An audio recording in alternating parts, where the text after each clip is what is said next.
आपको विदित है कि सरकार का 1 साल का कार्यकाल लगभग पूरा होने वाला है और मेरे ख्याल 11 तारीख को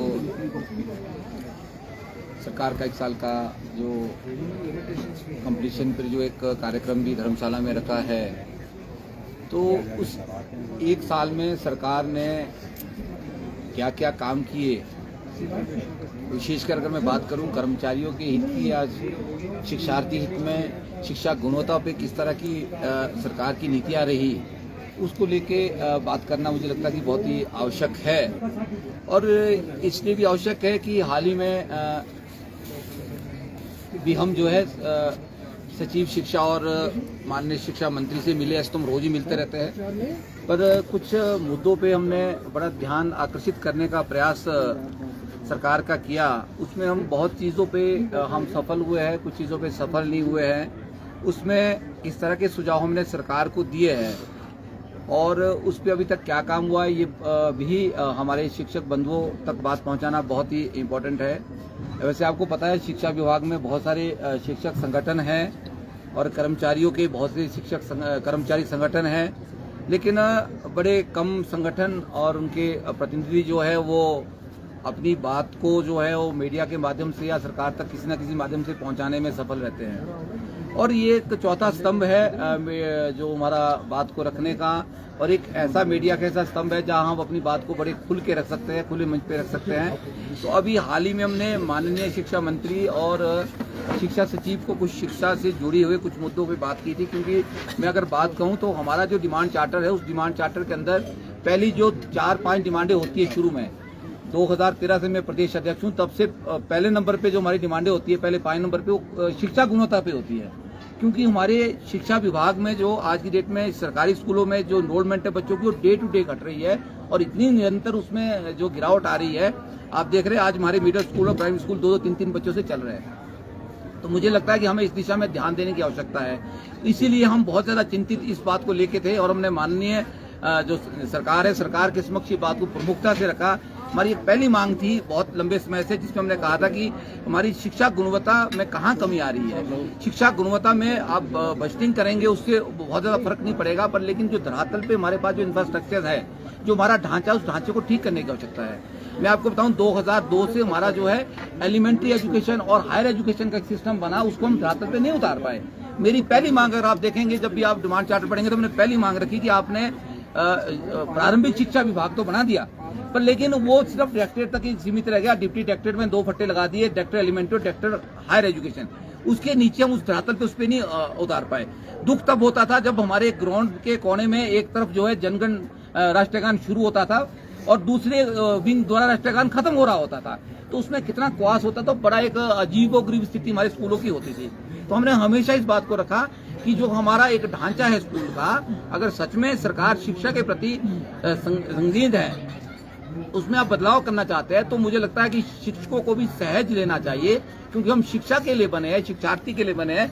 तो क्यों ना इस सिस्टम को हम क्लब करें और एक छत के नीचे जब तक हम जो है पूरी व्यवस्था को नहीं लाएंगे, और आपने शायद मेरे को रोज इस बात को बोलते हुए सुना होगा, हर सरकारों में हमने इस बात को रखा, एक छत के नीचे हमारी पूरी व्यवस्था को लाना पड़ेगा।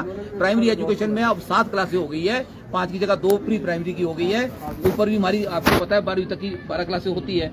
तो लेकिन जब आप 5 क्लासों के लिए 7 क्लासों के लिए 1 टीचर या 2 टीचर देंगे, या मिडिल स्कूल में 3 क्लासें होती है, वहाँ टीचर 1 या 2 ही होगा, तो मुझे लगता है कि व्यवस्था गुणवत्ता शिक्षा में नहीं आएगी। तो ये बड़ा अच्छा था कि हो सकता है कि प्राइमरी के टीचर्स कम है, हो सकता है कि अपर प्राइमरी के टीचर्स कम है, तो स्कूलों में स्टाफ की कमी तो रहती है, अभी बहुत सारी स्टाफ की कमी है। तो जब एज ए होल सिस्टम चलेगा, तो जहां पे जिस टीचर की जरूरत है वो टीचर वहां पढ़ाएगा। एक बार आपने देखा होगा, मैं बड़ा ट्रोल भी हुआ हूँ, हालांकि वीरभद्र रिजाइन की बात 2014 की बात करूं तो बड़ा कुछ लोगों ने मेरे खिलाफ बड़ा अभियान चलाया कि वीरेंद्र चौहान चाहता है कि लेक्चर जो है नीचे पढ़ाए। मैं कुछ नहीं चाहता हूँ, मैं सिर्फ शिक्षा गुणवत्ता की बात करता हूँ, और मैं बड़ा कड़वा बोलने वाला आदमी, सच बोलने वाला आदमी हूँ। उसमें कोई शर्म नहीं है कि अगर एक लेक्चर किसी क्लास को पढ़ा रहा है, या टीजीटी जो है अगर 5वीं क्लास को मैथ पढ़ा देगा, तो मुझे लगता है कि उसमें अपने आप एक वैरायटी आएगी और बच्चे को नया कुछ सीखने को मिलेगा। नए टीचर्स के साथ बच्चा जो ज्यादा जल्दी इंटरेक्ट करता है, वो इंटरेस्ट भी लेता है। तो हमने ये प्रयास किया था, सरकार जैसे ही सत्ता में आई तो हमने कुछ सुझाव सरकार को दिए थे, जिसमें हमने कहा था कि बोर्ड के जो सेमेस्टर सिस्टम है वो हिमाचल में प्रभावी नहीं, उसको खत्म किया जाए, वो खत्म हो चुका है। अब एनुअल सिस्टम पे हम फिर से लौट गए हैं। ये कोई फिर तो मैंने दूसरा सुझाव दिया था कि सिस्टम को क्लब करना पड़ेगा, पहली से 12वीं का सिस्टम जो उसको एक छत के नीचे लाना पड़ेगा, सिंगल एडमिनिस्ट्रेशन लाना पड़ेगा। और उस सरकार ने शिक्षा मंत्री की जो एक शिक्षा के प्रति एक जो सोच है, मैं उसके लिए शिक्षा मंत्री जी को और जो हमारे शिक्षा सचिव जो बने हैं राकेश कंवर जी, सच में ही वो बड़े दोनों ही एक जुझारू व्यक्तित्व के धनी हैं। और एक पॉलिटिकल विल पावर जिसको हम कहते हैं, वो पॉलिटिकल विल पावर मुझे आदरणीय रोहित ठाकुर जी के अंदर नजर आई। उन्होंने इस सिस्टम को क्लब करने की जो बात कही है, मैं उसका बहुत उनका सम्मान करता हूं, उसके लिए आभार करता हूं। और मैं एक आग्रह भी हमारे हिमाचल प्रदेश के शिक्षकों से करना चाहूंगा कि हमें किसी तरह की ईगो को दूर रख के जो है शिक्षार्थी हित में अगर कोई कदम उठाने हैं तो उसमें हमें आगे आना चाहिए। और मैं पूरा विश्वास सरकार को दिलाता हूं कि हिमाचल गवर्नमेंट टीचर्स यूनियन का पूरा ढांचा जो है शिक्षा व्यवस्था को सुदृढ़ करने में जो है आपके साथ खड़ा है। सरकार को यथासंभव जितना भी सहयोग चाहिएगा हम देंगे और एक अच्छी व्यवस्था हिमाचल प्रदेश के अंदर हो तो बहुत अच्छी बात है। दूसरा, एक जो हम बात कर रहे थे कि हमारा सिस्टम अब थोड़ा सा टाई वाई वाला हो चुका है, उसमें जो है अब हर बच्चा इंग्लिश, हर पेरेंट्स बच्चे को इंग्लिश पढ़ना चाहता है। हमारी एक मांग थी दूसरे नंबर पर, अगर एनवायरमेंट चैप्टर में देखेंगे भी प्री प्राइमरी एजुकेशन को शुरू किए जाए और प्राइमरी एजुकेशन में जो है मीडियम इंस्ट्रक्शन इंग्लिश रखा जाए। हमने बड़ी मुश्किल से 3300 स्कूलों में पहले प्री प्राइमरी एजुकेशन शुरू कराई सुरेश भारद्वाज जी के टाइम में, और उसके बाद उसको 5400 स्कूलों तक पहुंचा पाए है। और हमारा टारगेट और ये हमारी कोशिश, मैंने अभी परसों भी 4 दिन पहले शिक्षा मंत्री से बहुत ज्यादा इस बार मंत्रणा की कि 2 बातों पर फोकस करना है। एक तो हर स्कूल में जो है प्री प्राइमरी एजुकेशन शुरू हो जाए, उसमें एनटीटी टीचर्स लगे जिसके लिए सरकार प्रयास कर रही है, और साथ ही साथ जो है मीडियम इंस्ट्रक्शन जो है वो इंग्लिश किया जाए। और उससे डेफिनेटली हमारे बच्चे की जो संख्या स्कूलों में, गवर्नमेंट स्कूलों बढ़ेगी। साथ ही साथ जो टाई वाई वाला कॉन्सेप्ट था हमारे पूरे प्रदेश में, ये भी हमने एक सुझाव सरकार को दिया था कि हमारे एक जैसी पूरी यूनिफॉर्म होती थी पूरे प्रदेश में, और उतना अच्छा उसका जो एक ड्रेसिंग सेंस बनती नहीं थी। और प्राइवेट स्कूल जो है वो बड़ी अट्रैक्टिव यूनिफॉर्म बना के बच्चों को जो है वो ज्यादा अट्रैक्ट करते थे और मोटिवेट करते थे। तो एक सरकार ने निर्णय लिया कि स्कूल एडमिनिस्ट्रेशन एसएमसी जो है वो अपने लेवल पे जो है जो यूनिफॉर्म का पैटर्न जो उसको रखना चाहे वो रखे।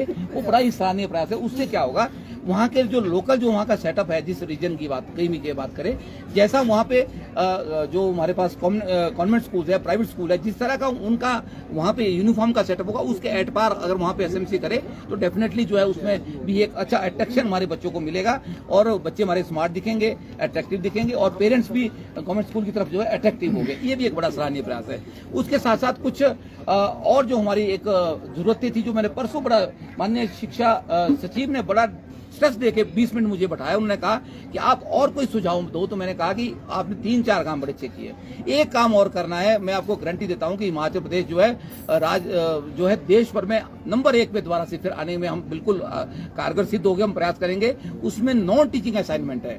हमारे पिछले शिक्षा निदेशक जी बैठे हैं, पूर्ति जी, आप इनको भी पता है कि हमारे पास 36 तरह की असाइनमेंट्स हमारे पास होती थी, और हम बार बार इसी बात को कहते हैं कि हमारी जो नॉन टीचिंग असाइनमेंट है उसको खत्म कर दिया जाए।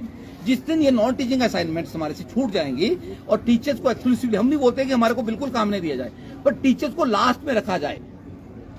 जिस इलेक्शन ड्यूटी की बात करें, सेंसिस की बात करें, और हम देखते हैं कि शुरू में टीचर होता है और लास्ट तक टीचर ही होते हैं, और 90% ड्यूटीज जो है नॉन टीचिंग असाइनमेंट की जितने भी एक्स्ट्रा वर्क्स है वो टीचर्स के होते हैं। उससे हमारे को जिस दिन छूट मिल जाएगी, और शिक्षा सचिव ने इस बात को माना है कि हम इसके ऊपर एक पूरा ड्राफ्ट तैयार करेंगे और सरकार के समक्ष रखेंगे। मैंने कहा कि मुश्किल नहीं है, इसमें कोई मुश्किल नहीं है। अगर सरकार की पॉलिटिकल विल हो तो दुनिया भर के डिपार्टमेंट है जहां पे बहुत वर्कलोड नहीं है, जहां पे कोई नुकसान होने वाला नहीं है। अगर ऑफिस का काम 10 दिन लेट हो जाएगा तो वो चलेगा, लेकिन अगर किसी बच्चे की पढ़ाई 10 दिन लेट हो जाएगी, आज का काम कल के लिए चला जाएगा, 10 दिन के लिए छूट जाएगा, तो बच्चे का पूरा सेटअप जो है खत्म हो जाता है। तो हमारे को उस काम से छुटकारा मिले, ये भी एक इसके ऊपर हमारा काम चल रहा है। ये भी एक अच्छी खबर जो है हमारे शिक्षक साथियों और बच्चों को मिलने वाली है।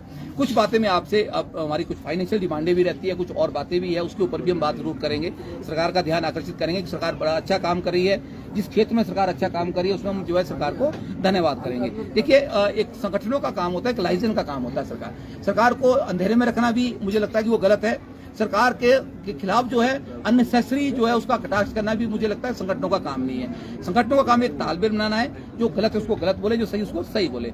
सरकार 1 साल से जो है काफी जो है उतार चढ़ाव में चली रही, काफी चीजें हमारे साथ रही, इसलिए हम कुछ फाइनेंशियल डिमांड पे भी बात नहीं कर पाए। कुछ जो हमारी भर्तियां थी उसको वो भी रुकी है, जैसे हमारा सबऑर्डिनेट सिलेक्शन बोर्ड बंद हो गया, उसकी वजह से हमारी भर्तियां रुकी है और बहुत सी वैकेंसी हमारी एजुकेशन विभाग के अंदर पड़ी है। लेकिन मुझे आज बड़ी खुशी हो रही है, मैं भी डायरेक्टरेट में देख रहा हूँ, आजकल मेरे पास भी वही काम है। आजकल हम वही जो हमारे पास टीजीटी बैच वाइज लग रहे हैं, लगभग 875 के आसपास जो टीजीटी 3 विंग में, वो 1 महीने के अंदर जो उनकी भर्तियां हो जाएगी। उनका जो आजकल काम बड़े जोरों पे चल रहा है, उनकी काउंसलिंग का काम, स्क्रीनिंग का, सर्टिफिकेट्स का, तो बड़े जल्दी जो है शिक्षा विभाग को 900 के आसपास जो है टीजीटी नए मिलने वाले हैं। उसी तरह से लेक्चर्स के भी वो जो है बाई कमीशन जो है वो रिक्रूटमेंट हो रही है। कुछ और जो माध्यम भी सरकार कुछ ढूंढ रही है। तो मैं ये मांग फिर से करना चाहूंगा माननीय मुख्यमंत्री से, जब तक जो हमारी वैकेंसीज है, मुझे लगता 9,000 8,000 के आसपास वैकेंसी शिक्षा विभाग में आज खड़ी हो गई है, उसको भरा जाए और प्रमोशन का चैनल जो हमारा है उसको हिंड्रेंस ना हो। बड़े लंबे टाइम से हम देख रहा हूँ 340 हमारे प्रिंसिपल्स की पोस्टें आज खाली चल रही है जो पदोन्नति से भरनी है।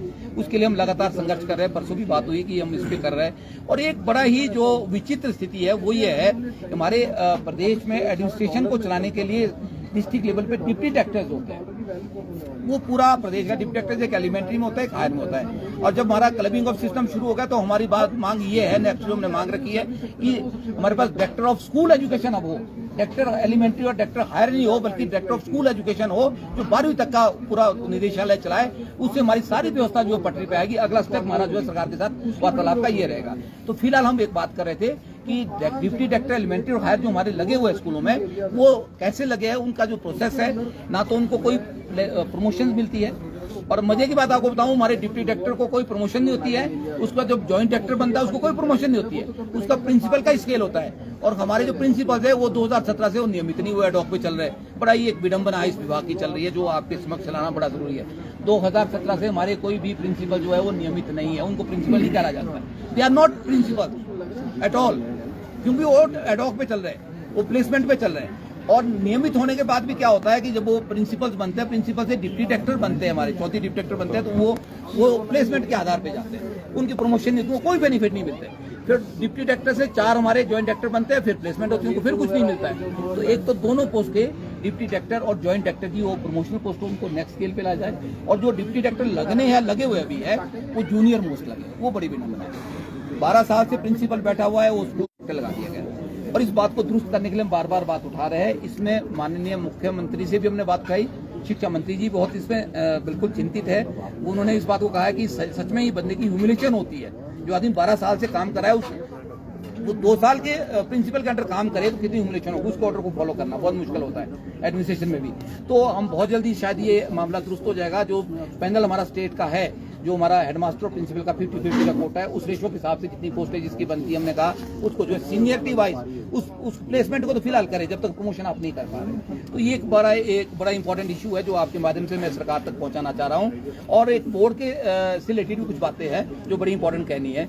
बोर्ड को मैंने आपको कहा, पहले सेमेस्टर सिस्टम बोर्ड है, 2 बार फीस लेता था, अब वो खत्म करके हम ईयरली सिस्टम पे तो आ गए। लेकिन क्या कर दिया बोर्ड ने, उसमें जो 2 बार फीस लेता था अब 1 बार फीस लेगा, पर उसमें 20% फीस को हाइक कर दिया, सीधा 20%। 650 रुपए 10th की फीस थी तो सीधी उन्होंने 850 कर दी, 200 बढ़ा दी।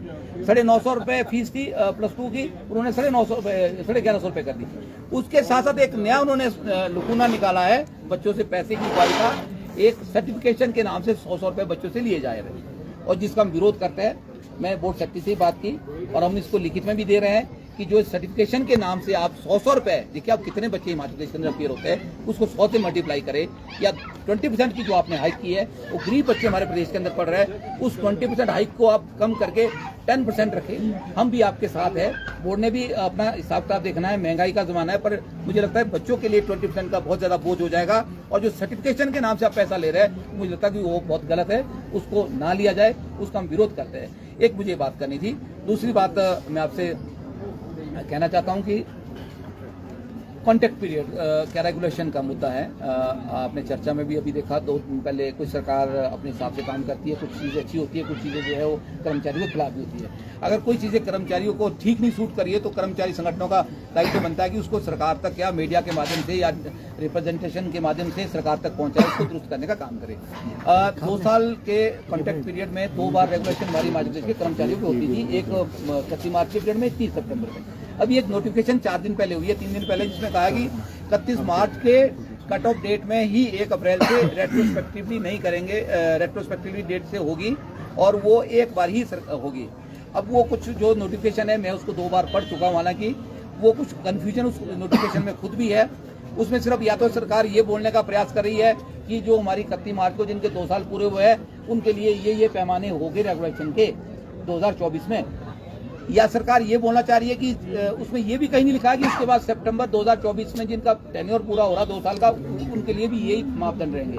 वहाँ सरकार साइलेंट हो गई है। तो अपने आप में ये नोटिफिकेशन कंप्लीट नहीं है। अगर इसका कहीं ये मतलब है कि एक बार ही रेगुलेशन होनी है 2 साल में, तो वो गलत है।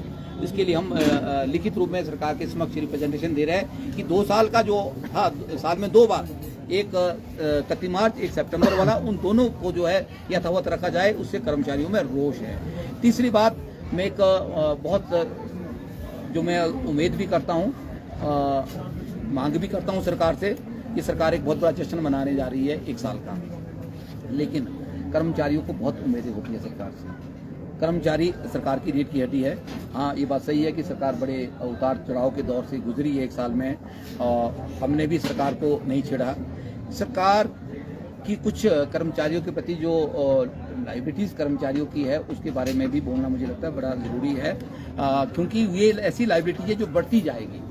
पिछली जब एमसी का चुनाव था तब भी हमने माननीय मुख्यमंत्री महोदय के समक्ष बात रखी कि कर्मचारियों का डीए पेंडिंग है, कि वो पिछली सरकार का है, इस सरकार का है, ये मैटर नहीं करता है कि कर्मचारियों का अगर डीए पेंडिंग है तो डीए तो देना ही पड़ेगा, और अभी एरियर देना पड़ेगा, उसको तो आप इग्नोर नहीं कर सकते। अभी भी पिछले पे कमीशन की बहुत सारी एनोमली कर्मचारियों की खड़ी है, बहुत सारी जो उनकी देनदारियां वो खड़ी है, उसमें हमारी पे कमीशन की जो बकाया राशि हमारी बचती है एरियर का, उसका भुगतान भी होना है, एनोमली जो है उसको ठीक भी करना है। साथ ही साथ हमारा 12% जो है वो डीए की बकाया राशि है, और जनवरी में 4% और 16 हो जाएगा। तो मैं ऐसे उम्मीद करता हूं कि सरकार जब एक इतने बड़े जश्न में जा रही है तो निश्चित तौर पर कर्मचारियों को एक जरूर तोहफा मिलेगा, क्योंकि जो एनपीएस के कर्मचारी थे उनको सरकार ने तोहफा दिया, उनको ओपीएस में लाया, लेकिन उससे कहीं ज़्यादा 1.5 लाख से ज़्यादा 2 लाख के आसपास कर्मचारी ऐसे हैं जो ओपीएस में ऑलरेडी थे पहले से, और 2.5 लाख पेंशनर्स हैं हमारे पास जो ओपीएस में थे, उनको कुछ सरकार की तरफ से कुछ ज़्यादा जो है वो एक तोहफा नहीं मिला है। और मुझे उम्मीद है और मैं मांग करता हूं माननीय मुख्यमंत्री से कि इस जश्न के तौर पे हिमाचल प्रदेश के कर्मचारियों को एक बड़ी सौगात आप दे, ए के रूप में या उनका एरियर के रूप में दे, उसकी हम मांग करते हैं। और मिलकर भी हम जो है 1-2 दिन में माननीय मुख्यमंत्री के समक्ष लिखित रूप में इस मांग को रखेंगे, क्योंकि मांगना भी हमारा दायित्व है, मांगना भी हमारे को ही पड़ेगा, कोई और मांगे ना मांगे, हम मांग भी